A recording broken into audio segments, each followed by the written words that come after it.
We evaluated Pocketparker in a couple of different ways. One of the first things that we did is we built a system simulator, and that allowed us to experiment with different parameter settings and also with different types of parking lots, because we wanted to evaluate the effectiveness of our modeling approach when faced with parking lots with different features. So we actually looked at 5 different types of parking lots.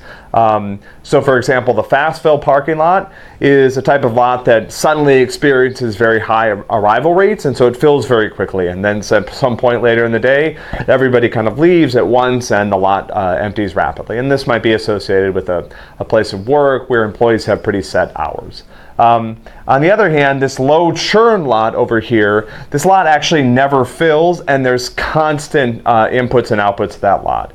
So we suspected that the low churn lot and the high churn lot were going to be the most challenging for our approach. Partly because the low churn lot makes it very difficult to estimate the monitored fraction, because we never see a full 0 to capacity swing in the capacity of the lot.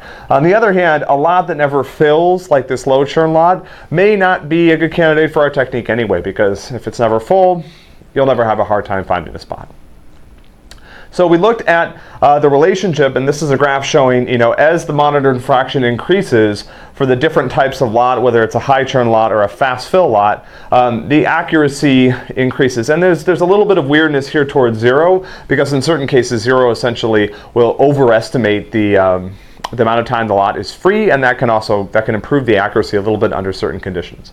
But in general, what we see is this nice trend where at some point, without having to monitor a really high number of drivers, maybe only 20%, I still get pretty reasonable accuracy. And what this is computed over is we ask the model questions about whether or not the lot has a spot available in it or not at that moment, and we compare it with the ground truth maintained by the simulator.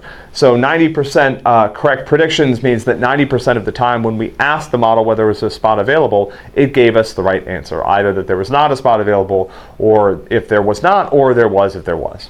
But we're systems people, and so we are not satisfied with simulation results. We want to look at how things work in the real world. And so we deployed Pocketparker. We built an app out of it. We experimented with a number of different features of the app in terms of the activity recognition and other things, and there's results in the paper describing those. And we deployed this app for 45 days in several parking lots surrounding our building. There were 105 people that eventually used the app at some point during that time, and the events that we studied fell into a 4-day period where we did some camera instrumentation of the lot. So here are 217 parking events that we recorded during this 4-day interval. And the reason why we chose 4 days out of that longer interval was because we actually needed to ground truth the system. So this may be hard to see, but this is a picture showing that we added some cameras on the building, and then a couple of graduate students looked through, I think these cameras took pictures every minute, and they looked through the lots to determine whether or not there were spots available, and they did this for thousands of images. So this was a fairly labor-intensive process to ground truth the system. And what we found was that the system was actually could actually be fairly accurate. So on the 4th day, you can see here that we have a correct prediction rate of about 94%. And in this case, we break down the errors in terms of false negative, meaning that there was an opportunity to have a parking spot and we missed it because the system claimed that there were no spots in the lot.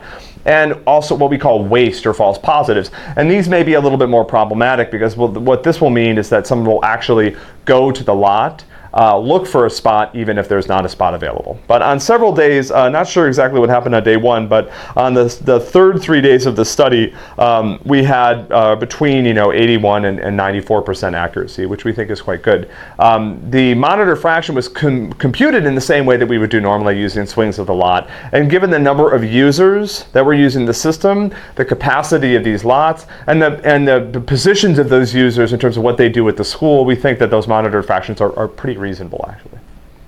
And this work got picked up in a couple places. This paper was published at UBCOM in 2014. MIT Tech Review did a little write-up of the project, and then since then we've actually been contacted repeatedly by companies that have been looking to commercialize this. I think that this idea would actually work very well in practice. I think the biggest trick though, and this is a challenge that many of these types of crowdsourcing systems face, is getting up to a higher monitored fraction. So if we could get this into half of the phones out there in the world, then the modeling and the prediction challenges start to go away. And so I think there's actually a really interesting lesson in here for people that are building crowdsourcing systems, because there's this sort of virtuous cycle where as you get more users, in many cases for a system like this that's relying on crowd sensing, the system gets more accurate. But how do you convince people to use a system until it is accurate?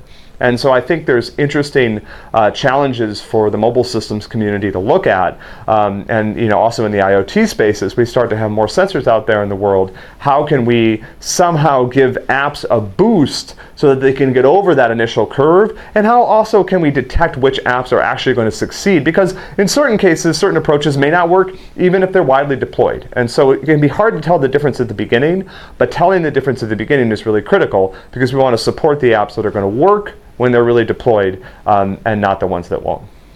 So overall, we were fairly happy with the performance of Pocketparker. We think this is a simple system, as the accelerometers and the GPS on these smartphones have gotten better, and as smartphones have seen wider adoption, a system like this should actually become way more practical.